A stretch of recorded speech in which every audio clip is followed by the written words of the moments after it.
बोलिए श्री आशुतोष महाराज की जय, सच्चे दरबार की जय। भगवत प्रेमियों, सभी के हृदय में बसे हुए शुद्ध परमात्मा को शुद्ध हृदय से नमस्कार, नमस्कार, नमस्कार। सभी के हृदय में बसे हुए शुद्ध परमात्मा को शुद्ध हृदय से नमस्कार, नमस्कार, नमस्कार।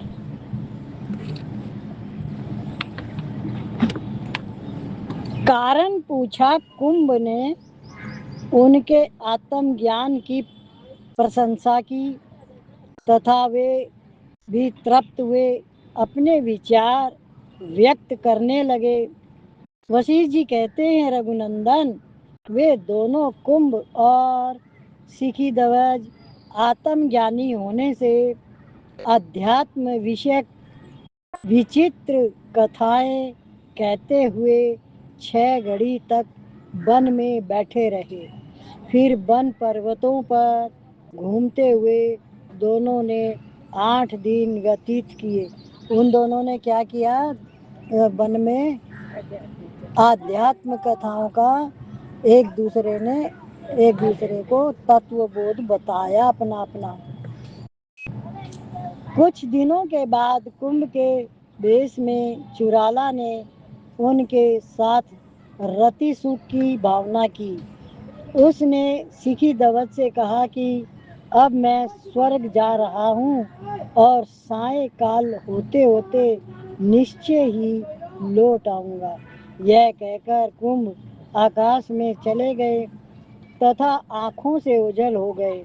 आँखों से ओझल होकर कुंभ ने अपने शरीर का परित्याग करके पुंचुराला के रूप में आ गई तथा अपने नगर में पहुंचकर राज कार्य देख कर पुण्य राजा सिखी ध्वज के पास आ गई।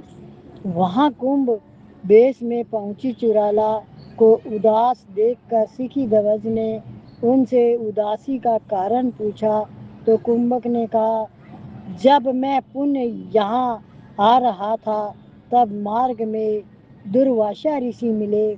उन्होंने मुझे शाप दिया कि तुम प्रत्येक रात्रि को सुंदर रमणी के रूप में बदल जाया करोगे।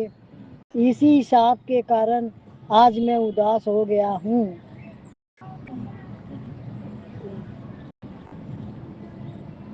क्या समझ में आया? गुरु हमेशा ही भला करते हैं। संध्या के समय कुंभ स्त्री रूप में बदल गया तथा दूसरे दिन फिर उसका कुंभ रूप हो गया। इस प्रकार दोनों साथ साथ रहने लगे।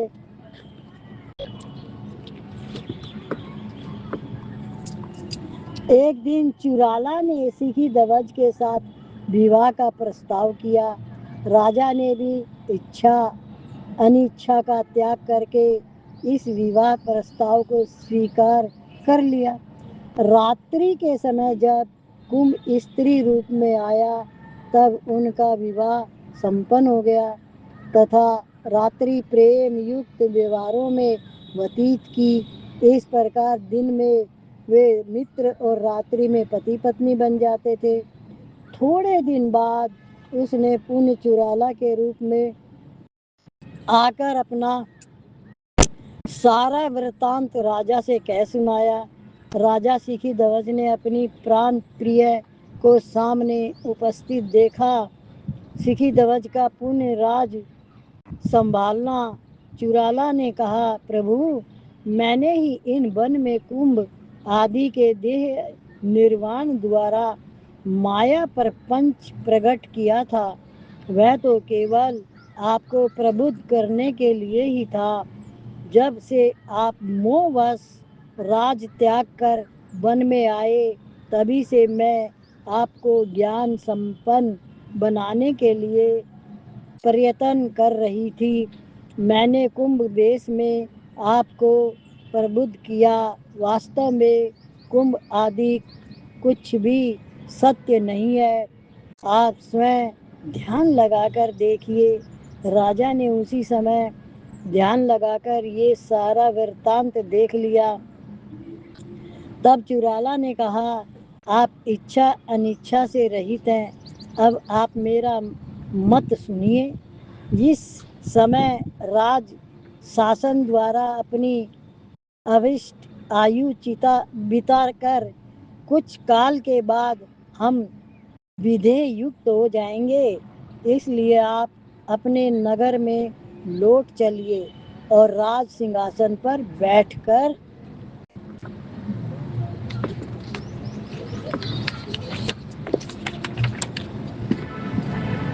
राजकाज संभालिए।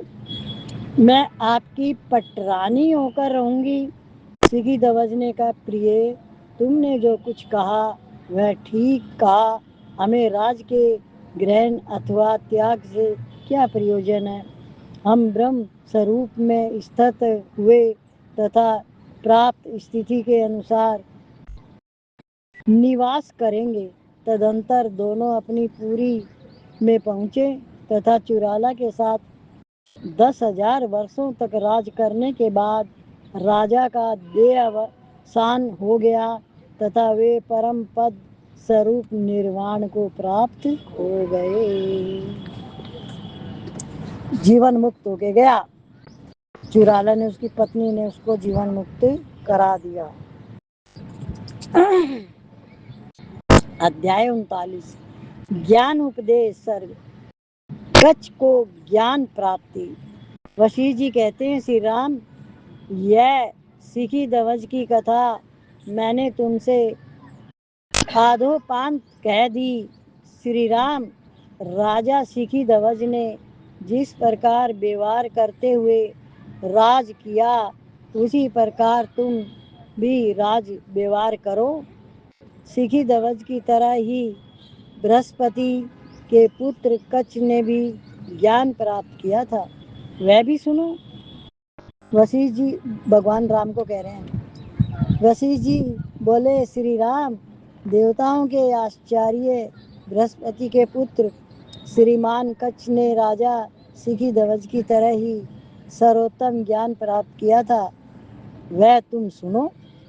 कच्छ का अभी बाल्यकाल समाप्त भी नहीं हुआ था और ज्यों ही यौवन आरंभ हुआ त्यों ही वह संसार सागर से तर जाने के लिए कटिबद्ध हो गया।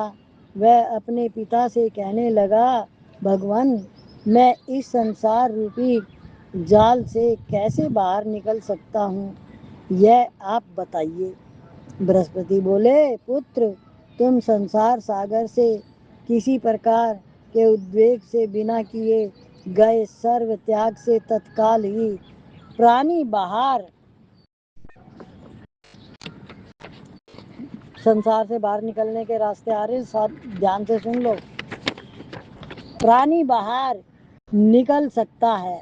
पिता का यह वचन सुनकर कच्छ सब कुछ परित्याग करके एकांत वन में चला गया।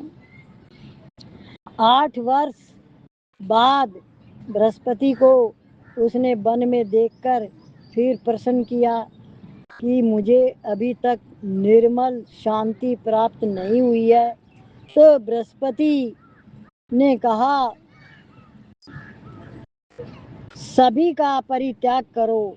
ये कहकर बृहस्पति आकाश में जाकर अदृश्य हो गए। कच्छ ने सर्वस्व त्याग कर दिगंबर स्वरूप धारण कर लिया। 3 वर्ष बाद फिर उसको पिता के दर्शन हुए तो उसने फिर कहा, पिताजी, मैंने दंड फन पंडलू कन्या आदि का भी त्याग कर दिया, किंतु अपने आत्म पद में मेरी स्थिति नहीं हुई है, अब मैं क्या करूं। बृहस्पति बोले, पुत्र, चित्त ही सब कुछ है, अतः उसी का त्याग कर तुम अपने स्वरूप में स्थित हो जाओ।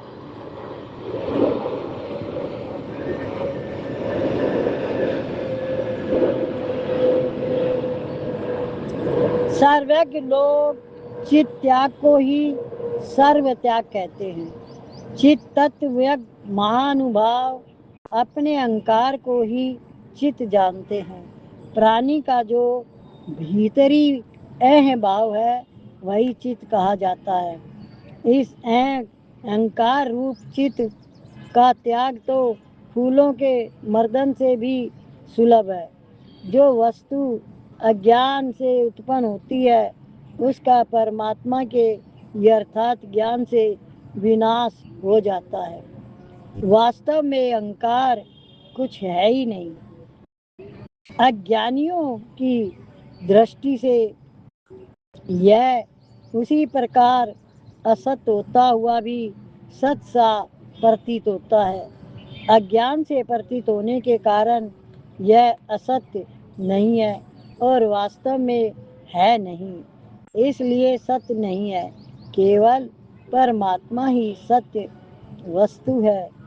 अज्ञान के कारण ही यह प्रतीत होता है, इसलिए मिथ्या है। अतः पुत्र, इस मिथ्या विश्वास को छोड़ दो। तुम केवल सच्चिदानंद में हो, तुम नित्य परमात्मा ही हो। तुम्हारा यह अहंभाव कुछ नहीं है। मनुष्य की विडंबना देखो, मनुष्य क्या क्या अपने आप अपनी रचना करके उसके अंदर घूमता रहता, उस रचना के अंदर। समझो, आपको पता चले कोई के बच्चे घूमने गए, आप अपने घर में जिक्र करोगे, तुम क्यों नहीं घूमने जाते, अपने बच्चों से कहोगे। अच्छा, जब आपके बच्चे घूमने जाते तो आप कहोगे तो मेरे से तो पूछा ही नहीं, घूमने चले गए। मतलब आपको कैसे चैन चाहिए, चैन पड़ेगा कि नहीं किसी तरह। हाँ, समझ में आई बात। मनुष्य को शांति से रहना ही नहीं आता। वो जरूर ही अपने अंदर कुछ ना कुछ ऐसी रचना करता रहता है जिसमें अपने आप को फंसा के रखता है। आनंद और शांति का जीवन है, बहुत बढ़िया जीवन है, लेकिन उसको क्या बना देता है, बवाल। तो इस तरह शांति नहीं मिलती। तो चित्त की शुद्धि कैसे होती है, जब हम बाहर कोई भी किसी में भी रस बुद्धि ना रखें, सुख बुद्धि ना रखें, किसी से कुछ नहीं चाहिए ऐसा भाव रखें। मिले तो बहुत बढ़िया, मिले तो बहुत बढ़िया, इच्छा नहीं रखनी, फिर मिलेगा तो उसकी कृपा। तो जब आप उसकी कृपा से चलते हो तो फिर क्या होता है, आपके अंदर शांति आ जाती है। ऐसा होता है अंदर में।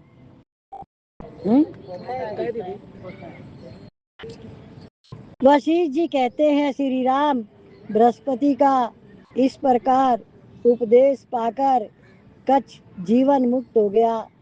जिस प्रकार अहंकार रहित अज्ञान मूलक जड़ चेतन की ग्रंथि से रहित और परम शांत बुद्धि होकर कच्छ ब्रह्म में स्थित रहा, उसी प्रकार तुम भी निर्विकार होकर स्थित रहो।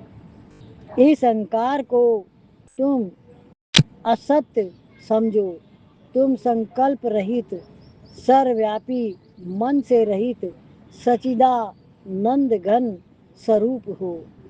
निष्पाप राम, यह माया में संपूर्ण जगत अज्ञान से ही सत सा दिखाई पड़ता है और ज्ञान से सब ब्रह्म रूप ही है। ये माया परमात्मा के यथार्थ ज्ञान से तुरंत नष्ट हो जाती है। जैसे घट आदि के विनष्ट हो जाने पर घट आदि का आकाश कभी नष्ट नहीं होता, वैसे ही देह के नष्ट हो जाने पर निर्लेप जीवात्मा का कभी नाश नहीं होता। वास्तव में तो कहीं किसी समय न कुछ उत्पन्न होता है और न मरता ही है। केवल ब्रह्म ही जगत के रूप में प्रकाशित हो रहा है।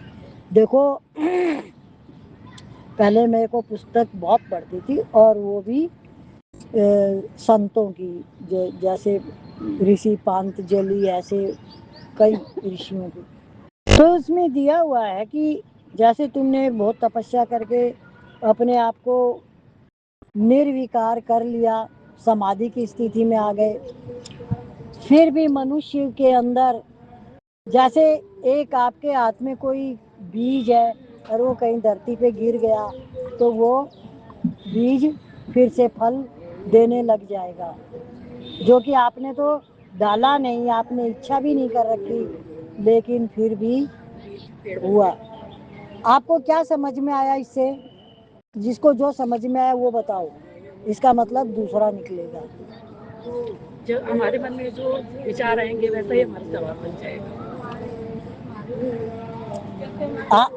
पहले वाली बात समझ में नहीं आया। आप तो निर्विकारी हो चुके, आपने तो तत्वबोध कर लिया, तत्वबोध प्राप्त हो गया आपको, तो आप तो निर्विकारी, आपको कोई इच्छा ही नहीं अंदर में। अब ऐसे जैसे आपके हाथ में कोई बीज है और वो गिर गया और वो उससे वृक्ष बन गया, इसका क्या मतलब हुआ? उसमें मन नहीं लगाएंगे, यदि हो गया तो हो गया। नो, ये नहीं है इसका आंसर। और बताओ, सत्संग को बहुत गहराई से सुना करो। और बताओ, उसमें हमारा स्वार्थ नहीं, अपने आप गिर गया, हमारा कोई स्वार्थ नहीं, अपने आप गिर गया। और बताओ, अभी आप बाहरी बातें कर रहे हो, ये तो एक बताने के लिए था। क्या? ये तो खाली बताने के लिए है कि ऐसा हुआ, फिर भी पेड़ बना। इसका मतलब तो कुछ और है। पूरे अंतरात्मा में नहीं गए हुए, आप जा चुके ना, पहले ही आ तो चुका ये सब। आपने अपने आप को जीत लिया, निर्विकारी हो गए, आपके अंदर कोई विकार ही नहीं है।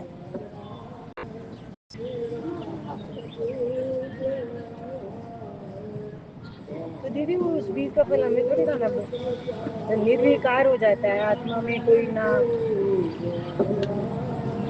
फिर तुम बाहर ही हो, उस बीज में मत जाओ।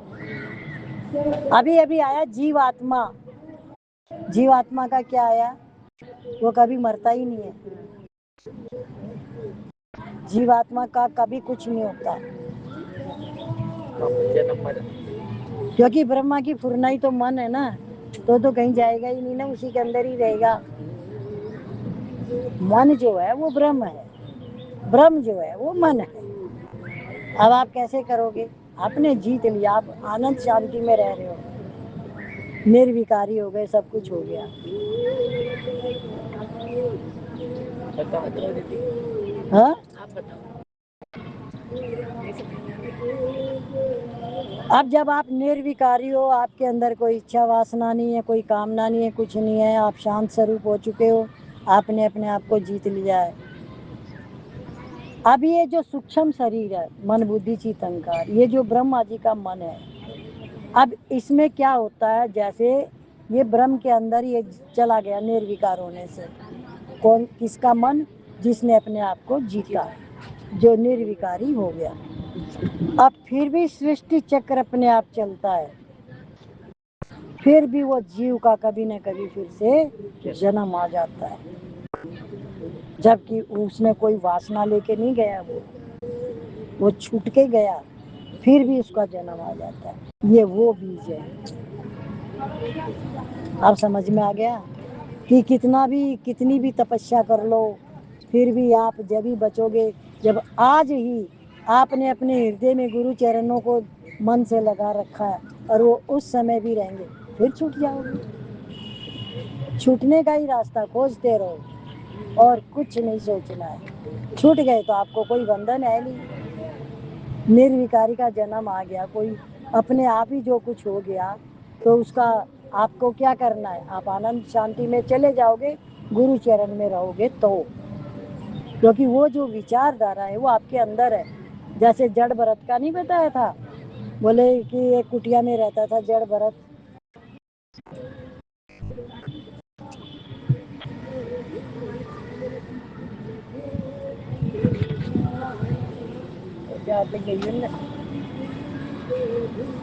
तो वो जड़ भरत जो था, वो अपनी कुटिया में रहता था और वो ब्रह्म ज्ञानी था, जड़ भरत। तो क्या हुआ, एक बार एक हिरनी गर्भवती थी और वो एक शिकारी उसके पीछे लगा हुआ था, तो वो दौड़ के भाग के गई, तो उसका गर्भ पानी में गिर गया और उसके वो लग गया उसने जो तीर मारा तो मर गई उसकी माँ तो। अब वो बच्ची अकेला रह गया, किसका, हिरण का बच्चा। तो उसने, जड़ भरत ने वो बच्चा पानी से निकाला और अपनी कुटिया में ले आया और उसको पाला।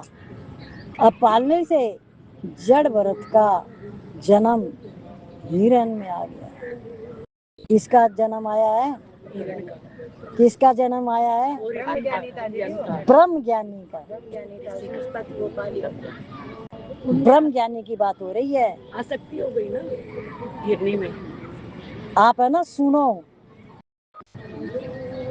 अभी आसक्ति की बात नहीं आ रही है, वो ब्रह्म ज्ञानी था। अगर आप सत्संग को सही तरीके से समझोगे और सुनोगे तो फंदा काटना सीखोगे। तपस्या खुद को ही करनी है। उदाहरण हमें मिलेंगे बाहर से, शास्त्रों से, गुरु से, पर तपस्या खुद को करनी है। तो जैसे ही वो ब्रह्म ज्ञानी था और हिरण का बच्चा उसने पाला, उसका जो हिरण का जन्म आया वही उसका, पर उसका पिछला जो जन्म था वो उसको याद था, वो नहीं भूला। वो याद था तो वो तुरंत छूट गया उस हिरण की योनि से, तुरंत छूट गया। तो जो का त्यों हो गया फिर से। अब समझ में आया, जो बीज गिर गया, कैसे जन्म आ गया, कैसे हो गया, जो किसी के हाथ में भी नहीं है। प्रकृति अपने आप ऑटोमेटिक चलती है, हम नहीं चला रहे। बस अपने को तो ये देखना है कि मैं कहीं ना कहीं फंस न जाऊं। निकलने का रास्ता ढूंढो, फंसने का नहीं। आपके घर में घर के कर्म प्राणी, न कोई आपका मित्र न शत्रु है। घर के अंदर भी आप मोह कर रहे हो तो आप गलत हो, आप इच्छा कर रहे हो तो आप गलत हो। उनसे आपको कुछ लेना देना नहीं इन बातों से। फिर दोष उन पे मढ़ते हो। इच्छा आपने की, दोष उन पे मढ़ दिया, तो आपको कितना दोष लगेगा। हाँ, क्यों मढ़ते हो दोष, क्यों इच्छा करते हो। अपना बचाव करो, बचते जाओगे। और जो आपके लिए है, जो आपका है, वो आपको मिलेगा। वो जाने वाला ही कहीं नहीं है, कोई ले ही नहीं सकता। तो कैसे अपने आप को बचाना है इस जगत से, तो ये बार बार आ रहा है, ये माया जो फुरना है, ये माया का कोई भी अस्तित्व नहीं है। अस्तित्व जो देखने वाला दृष्टा है उसी का ही है। ये शरीर धारण किया, इस शरीर के कारण आपको वो सारी चीजें प्रकृति से मिली हुई है। 3 गुण, 5 ज्ञानेंद्रिया, 5 कर्मेंद्रिया और 5 विकार। ये सारा खेल, बाहरी जगत प्रकृति का है। अब उस प्रकृति में आप कितना अपने आप को फंसा के बैठे हो कि निकाल के बैठे हो, वो आपको पता है। प्रकृति तो आपको कुछ नहीं कह रही। प्रकृति है मौन में। जैसे शरीर मौन है, शरीर कुछ कहता है, किसी के शरीर ने कुछ कहा आज तक, तो फिर कौन कहता है, कौन, मन क्या है, हैं? मन फुरना है। फुरना क्या है,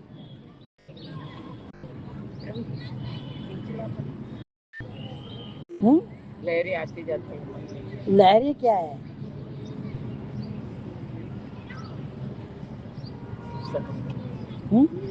समुद्र की लहरें मन में, समुद्र की लहरें है, तो आपका क्या लेना देना।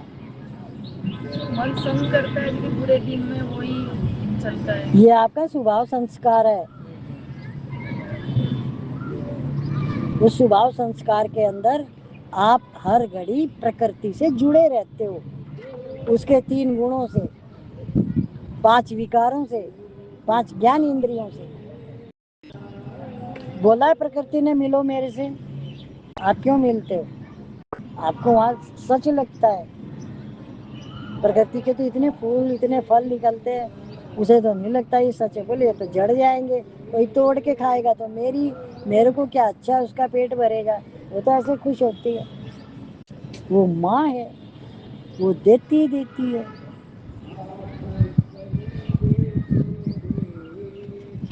प्रकृति को आप समझो तो ये शरीर प्रकृति का ही है और सब कुछ प्रकृति से ही चल रहा है। ये शरीर देखने वाला परमात्मा है, प्रकृति भी उसी से चल रही है, ये शरीर भी उसी से चल रहा है। प्रकृति भी धारण भगवान ने की हुई है, शरीर भी धारण भगवान ने किया है। मेरा मुझ में कुछ नहीं, जो कुछ है सो तेरा, अरे तेरा तुझको सौंप के क्या लागे प्रभु मेरा। ये अहंकार अगर मिट जाता है, परमात्मा से मन जुड़ जाता है, फिर आपकी आनंद शांति को कोई नहीं रोक सकता है। पर जिस समय ये ध्यान आपको आए, जिस समय आपने कोई चीज पकड़ रखी हो और आप कहते हो ये तो मेरा, और जिस समय आपका मन आया आपने कह दिया, जब आपको लगा मोह वाले ने आपसे कुछ कहा या लिया, तो आप कहोगे सब भगवान का ही है, क्योंकि वो आपका मोह है। सब भगवान का ही है, क्योंकि वो आपकी चली नहीं तो वो भगवान का हो गया। अरे वाह, अब तो बड़ी जल्दी पलटी मारते हो है? 1 मिनट में तो केवल पास जाएगा, 1 मिनट में केवल पास जाएगा। अपने मन में पहला पर आत्मा स्थिर है, अचल है, निर्विकारी है, वही टिकना है। टाइम क्या हो गया? 2 मिनट और पढ़ लेते। वशिष्ठ जी कहते हैं, श्री राम बृहस्पति का इस प्रकार उपदेश पाकर कच्छ जीवन मुक्त हो गया। जिस प्रकार अहंकार रहित अज्ञान मूलक जड़ चेतन की ग्रंथि से रहित और परम शांत बुद्धि होकर कच्छ ब्रह्म में स्थित रहा, उसी प्रकार तुम भी निर्विकार होकर स्थित रहो। इस अहंकार को तुम असत्य समझो। तुम संकल्प रहित सर्वव्यापी मन से रहित सचिदानंद घन स्वरूप हो। देखो क्या बताया भगवान ने, तुम सचिदानंद स्वरूप नंद घन स्वरूप निष्पाप राम। ये माया में संपूर्ण जगत अज्ञान से ही सत सा दिखाई पड़ता है और ज्ञान से सब ब्रह्म रूप ही है। यह माया परमात्मा के यथार्थ ज्ञान से तुरंत नष्ट हो जाती है। जैसे घट आदि के विनष्ट हो जाने पर घट आदि का आकाश कभी नष्ट नहीं होता, वैसे ही देहों के नष्ट हो जाने पर निर्लेप जीवात्मा का कभी नाश नहीं होता। वास्तव में तो कहीं किसी समय न कुछ उत्पन्न होता है और ना मरता ही है, केवल ब्रह्म ही जगत के रूप में प्रकाशित हो रहा है। वही जन्म ले रहा है, वही घूम रहा है, वही रात को निद्रा में सो रहा है। सब कुछ एक ही के अंदर सारा खेल चल रहा है और उस खेल के अंदर मनुष्य अज्ञानता के कारण फंस जाता है। सब कुछ ब्रह्म ही है। वशिष्ठ जी कहते हैं, रघुनंदन सृष्टि के आदि काल में पर ब्रह्म से यह संकल्प विकल्पात्मक समष्टि मन उत्पन्न हुआ, यह उस पर ब्रह्म में स्थित हुआ हो अनेक भिन्न भिन्न कल्पनाओं का निमित्त बनकर आज तक विद्यमान है। ब्रह्म में यह मन स्वाभाविक ही रहता है। जिस प्रकार किरणें सूर्य से भिन्न नहीं है, उसी प्रकार ब्रह्म से मन भिन्न नहीं है, किंतु अज्ञानी इसकी भिन्न कल्पना करता है, जिससे उसे वे भिन्न प्रतीत होती है, किंतु ज्ञानी उसमें भेद नहीं मानता। उसको निर्विकल्प कहा जाता है। जो पुरुष निर्विकल्प है वही महान है निर्विकल्प, जिसके अंदर काल्पनिक जगत नहीं है। काल्पनिक जगत को कहा गया है और निर्विकल्प कहा गया है, वो काल्पनिक जगत उसके अंदर नहीं है।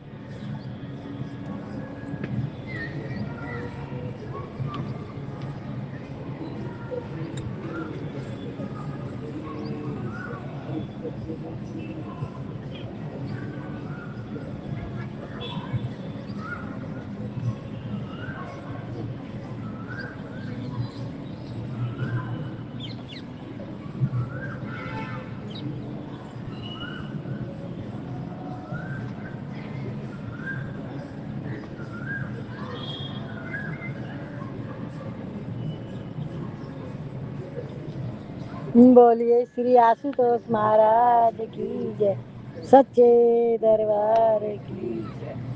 क्यों दिल फसाया तू ये देश है बेगाना, क्यों दिल को फसाए तू ये देश है बेगाना, सपनों की ये सब रचना धोखा नहीं खाना, सपनों की ये सब रचना धोखा न खाना, क्यों दिल को फसाए तू ये देश है बेगाना, जीवन है तेरा जैसे एक बुलबुला पानी का, जीवन है जैसे एक बुलबुला पानी का, नहीं कुछ भी भरोसा तेरी जिंदगानी का, नहीं कुछ भी भरोसा